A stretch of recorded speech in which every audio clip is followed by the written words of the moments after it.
Rushabh Sheth joins us from Karma Capital. Let's understand firstly what he makes of the market construct and where exactly is he shopping in this market. Rushabh, always great to have you back on ET now. Thank you for joining us. We are staring at a market like never before. There is madness in the SME space. There is excitement in the mid-cap space. And there's lethargy in the large cap space. It should always be the other way around, right? Large cap moves up, then mid cap moves up, then small cap they catch up. If the Ganga ulti beh rahi hai. We've seen this picture before, haven't we? So I think there are always cycles where you'll see this kind of a move. And I think it's basically, as you were mentioning before in your program, I think it's liquidity which is kind of chasing these names, smaller names to a different level. So, Rishabh, since you are you don't hug the index in terms of the portfolio you manage. So at the current juncture, where are you picking your spots? Are you riding the momentum, or it is now time to exercise some caution, think a little bit contra and start raising cash? I think I would think that it's exactly the way you put it. I think you have to be the most cautious in the smallest names because there I think for whatever it's worth, the execution challenges are still going to be pretty high, especially companies which are maybe doing less than 100, 200, 300 crores of profit. I think there, if the valuations are at a point where you don't, you are expecting flawless execution for many, many years. So I think basically I would be the most cautious in the smallest name and then kind of less as you go higher up the curve. If I look at your current portfolio, whatever is there in the public domain, you're bullish on telecom, that includes Tata Communication. It's communication, so we're calling it telecom, but technically it's an IT company. You are bullish on media and you're bullish on pharma. But I don't see too many banks in your portfolio, at least the one which we have. Is there a conscious strategy that why you were shying away from banks? No, I think banks will do well. I mean, we have nothing against the banks. It's we always ask this question. I think it's more a question of there are opportunities elsewhere which are maybe more interesting. Structurally, banks struggle with getting past 17-18% ROEs even in the best of the times in terms of cycles. And I think from an investment cycle perspective, we are in a sweet spot in terms of the economy. So that we feel that there are other better opportunities. I'm sure banks will also do well. 22% of your total portfolio. Again, I'm going by what we have. You can correct it if it has changed. But what we have is 22% of your total portfolio is healthcare. Now that's a serious contra move because you're way above the benchmark. And this is one sector which has both good and bad. I mean, post-COVID, it got re-rated, then it got derated, then it has an element of volatility, US FDA. So it's a complicated sector, isn't it? Yeah, it is a complicated sector in many ways, but it's also a very simple sector in many ways. I think pharma and healthcare, we are looking more from a domestic standpoint, not so much from an offshore standpoint. Offshore, of course, most larger companies do have exposure. But I think it's the domestic which kind of makes us most bullish. We think that overall the domestic healthcare will continue to grow. You will continue to see consolidation. The top players will continue to gain market share, at least the good quality ones. And I think it's a very long-term structural growth story. We are maybe at the beginning of it. I think the biggest change we've seen is in pharma is capital allocation. I think capital allocation for larger businesses have become much better over the years, especially over the last 3 to 4 years. And I think that's starting to show up in the health of their balance sheet. So as the balance sheets become more and more healthier, I think their ability to capture the domestic growth kind of continues to go up exponentially. And I think that to us is the most interesting part in the healthcare space. Sure. Rushabh, hi, morning. Good to have you on the show. You know, the last time we interacted with you, you were talking about as to how you've added weight within the auto components segment. A, does that investment still hold? And B, have you diversified into the main play autos as well? So we've always held a large auto company, even for the last 4 years now.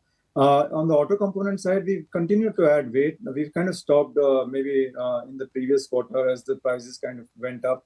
But yeah, no, those companies that we bought into, we still continue to hold. Rishabh, intrigued to see media as one of the preferred sectors as well. Tell me, what's the rationale behind it at a time when ad rates are shrinking across segments? No, I think you've seen a significant consolidation in media business, and typically this is, all global players are getting aligned in the domestic space. Top three players now, with the consolidation that we have seen, will control significant viewership shares. And I think this is, to me, a beginning of the point where you will not see very cheap ad rates.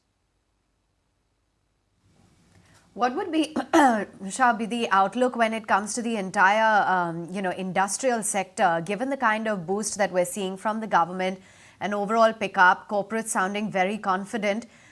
What's the sense that you're getting? Is this going to be a long-term play? It is going to be a long-term play, according to us. But you just need to kind of think about the valuations and where they are. So, one thing is structurally right, being right on the cycle. But the other thing is, what price are you willing to pay for these companies? Is where we kind of are getting a little stuck now. So let's look at a few themes here.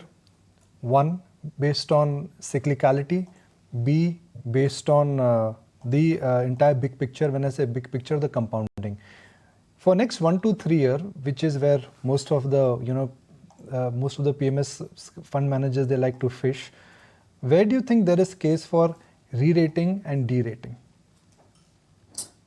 So I don't know. I mean, that only with hindsight, honestly, Nikunj. But what I would say is that look at what's happening in industries. I think a lot of industries are going through consolidation, where the top 2, 3, 4 players are continuing to gain market share significantly. And then there are industries which are also going through significant fragmentation, with many new large players entering these businesses because these businesses have been very profitable and high growth for many years. So I think I would say that you need to be careful where you're seeing more players, fragmentation of the market. In many ways, some people call some of it disruption, whatever word you want to use.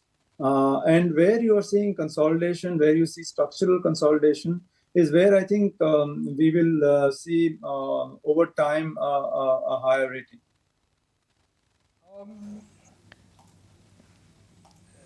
So let's now again build on that point. I'll divide the entire scenario into pockets, 1 to 3 and 5 plus. Within 1 to 3 years, if you're looking for theme, ideas, both in terms of market share gain, mean reversion, or perhaps sunrise sectors, what would you identify in the 1 to 3 year basket, and what would you identify in the 5 plus basket, 5-year plus basket? Honestly, Nikunj, our ability to take more than 5-year call is very limited. I would say that 1 to 3, maybe slightly longer, is what we can see right now, because there are so many things which change globally that it's very difficult to kind of take a call beyond 3 years. At least that's what we humbly feel.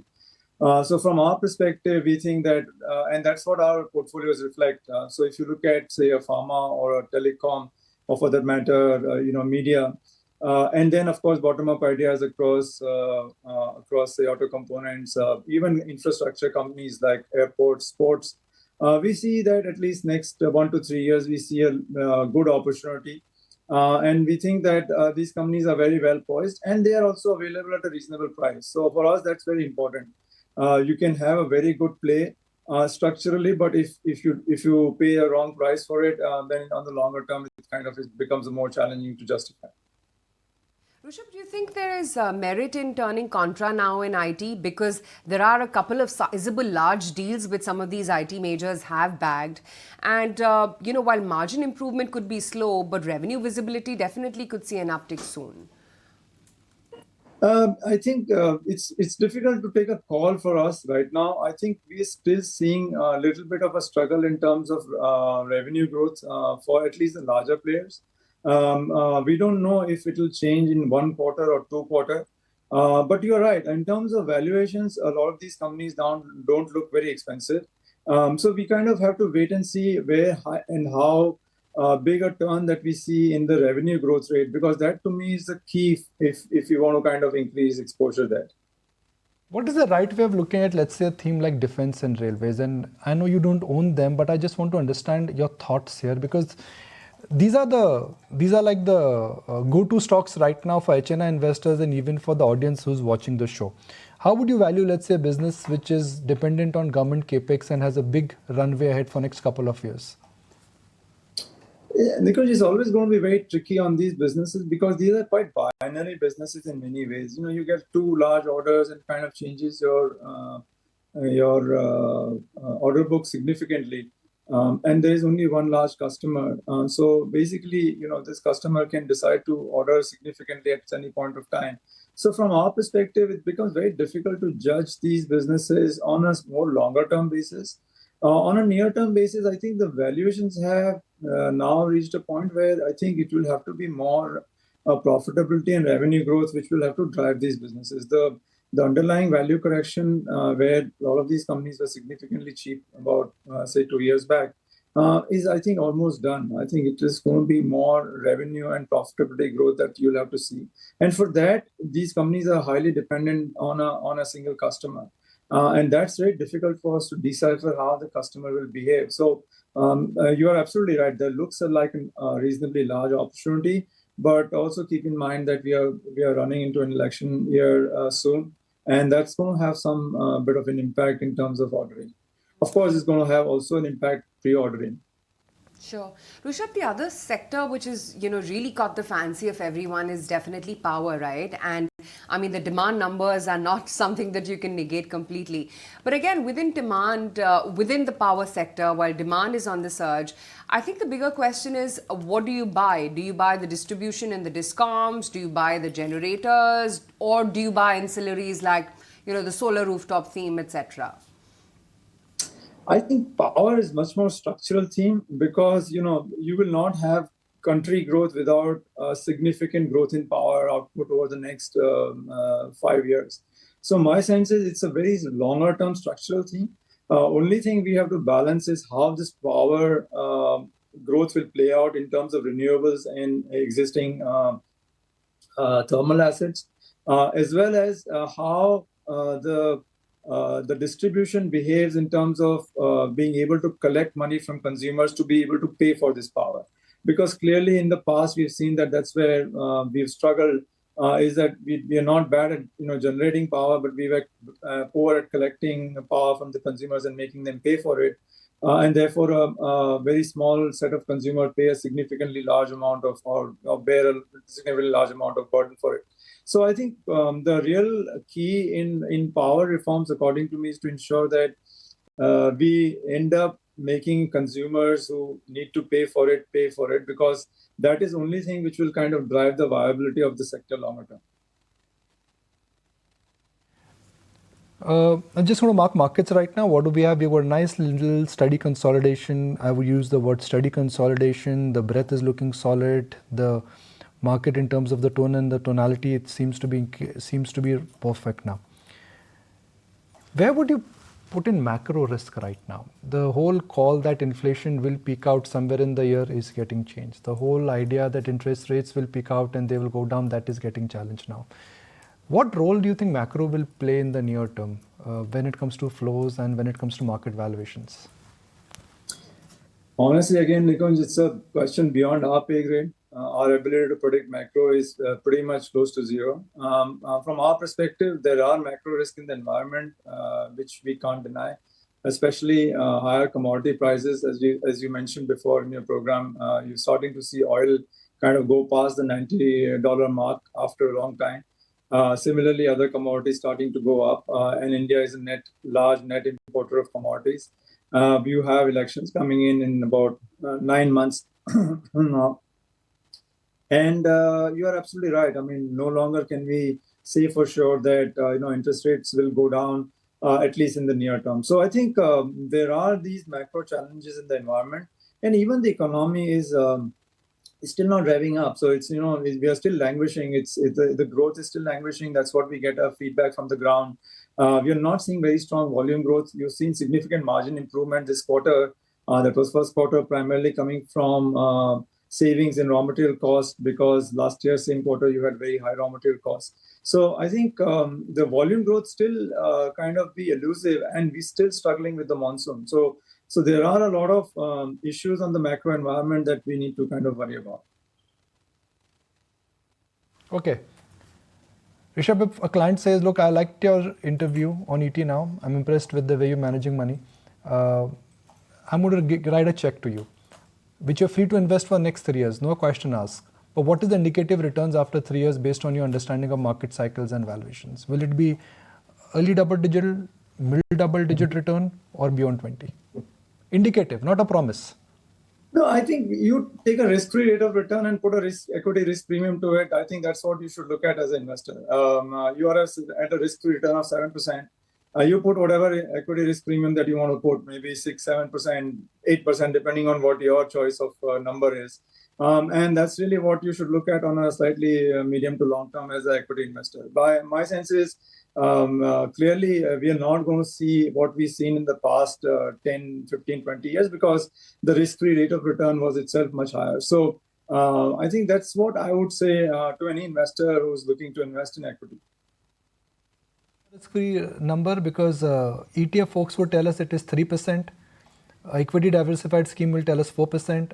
What is your risk-free number in terms of an estimated return? Because that is the number which is the moving number, right? The risk-free rate is very clear, is the GSEC rate. It's 7%. So there is no debate on the risk-free rate. It's only a debate on the equity risk premium, what you want to put as the equity risk premium. So my sense is the risk-free rate is very, very clear, at least in Indian context, I'm saying. I'm not saying in global context. In Indian context, I'm saying.